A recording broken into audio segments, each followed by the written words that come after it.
কৃষক বেগুন চাষ করেছে। আমার হাতে যে বেগুন রয়েছে এখানে এরকমভাবে ছুঁড়ে ফেলা দেওয়া হয়েছে অনেক বেগুন। এই দেখেন এই যে পড়ে আছে জমিকে জমি, ঠিক আছে। এই যে গাছ উপড়ে ফেলছে, আমি যদি আপনাদেরকে একটু দেখাই, এই গাছের মধ্যে মানে মিনিমাম 100 কেজি বেগুন হবে এখানে। এই দেখেন এই যে খালি থকে থকে সাজানো বেগুন।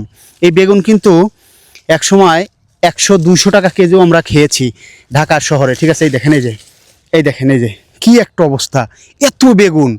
মানে এখানে 2 কেজি বেগুন হবে, যে বেগুন 100 থেকে 180 টাকা কেজি দরে আমরা ঢাকায় কিনে খেয়েছি, কিন্তু গ্রামের মানুষ এখন উপড়িয়ে ফেলছে। কৃষক মানে এই ফসলটা শেষ, এর দাম নাই, নেয় না, মানে ওর সিন্ডিকেট, অর্থাৎ কৃষক দাম পাচ্ছে না। দেখছেন কৃষক উপরে ফেলে দিয়েছে, খাওয়ার মতো লোক নাই। গরু যে খাবে সে গরুও আসলে খাওয়ার মতো কোনো অবস্থা নাই।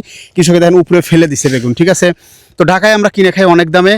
তো এই যে এই বেগুনগুলা রোজার মাসে আমরা 80 থেকে 100 টাকা কেজিতে কিনে খেয়েছি চপ ভাজার জন্য, কিন্তু কৃষক উপরে ফেলে দিয়েছে। কারণ হচ্ছে কি, কেউ নেয় না, বাজারে নিলে দাম নাই, মানুষ খায় না। গরু যে খাওয়াবে নেওয়াটাও আসলে দুঃসাধ্য, কষ্টসাধ্য। তো এখন কথা হচ্ছে কি, এর পিছনে আসলে কারা আছে, ইন্ধনদাতা কারা? এর পিছনে ইন্ধনদাতা বলতে বোঝাতে চাচ্ছি আমি যে এই বেগুন কৃষক চাষ করেছে অনেক টাকা খরচ করে, ঠিক আছে, পরিচর্যা, পরিশ্রম, জমি, সার, ফাঁস, কিন্তু এইটা এখন আর কৃষক বিক্রি করতে পারছে না।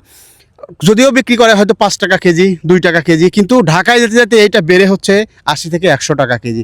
এই যে একটা পরিস্থিতি, আসলে সিন্ডিকেট, এই সিন্ডিকেট ভাঙতে না পারলে এই বাংলাদেশের কৃষক কখনোই মাথা উঠে দাঁড়াতে পারবে না, মাথা তুলে দাঁড়াতে পারবে না কখনোই কৃষক, যদি এই সিন্ডিকেট ভাঙা না হয়।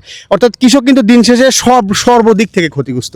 আমরা এই জন্যই বলছি, গভর্নমেন্ট যদি আসে, গভর্নমেন্ট এখন আছে, এই গভর্নমেন্টকে আমরা রিকোয়েস্ট করব যে কৃষকের বাঁচার জন্য আপনারা যে পদক্ষেপ নেওয়া দরকার সেই পদক্ষেপগুলো একটু নেবেন। কারণ দেখেন কৃষক কিভাবে ক্ষতিগ্রস্ত হচ্ছে, এই বেগুনগুলো চাষ করে এখন ফেলে দিয়েছে রাস্তায়, ঠিক আছে। খাওয়ার মতো লোক নাই, দেখার মতো লোক নাই, বাজারে গেলে আসলে নেয় না, জমিকে জমি। এখানে যদি বেগুনগুলো গোছানো হতো 1 টাক বেগুন হইতো, ঠিক আছে, সেই 1 টাক বেগুনই এখন এই যে ধুলির সাইড, কেউ খায় না, নেয় না।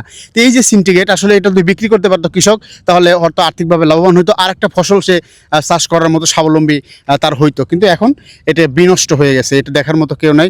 তো দিন শেষে ওইটাই বলতে চাই যে কৃষক যেন বাঁচে সেই পদক্ষেপ নিতে হবে এই সরকারকে।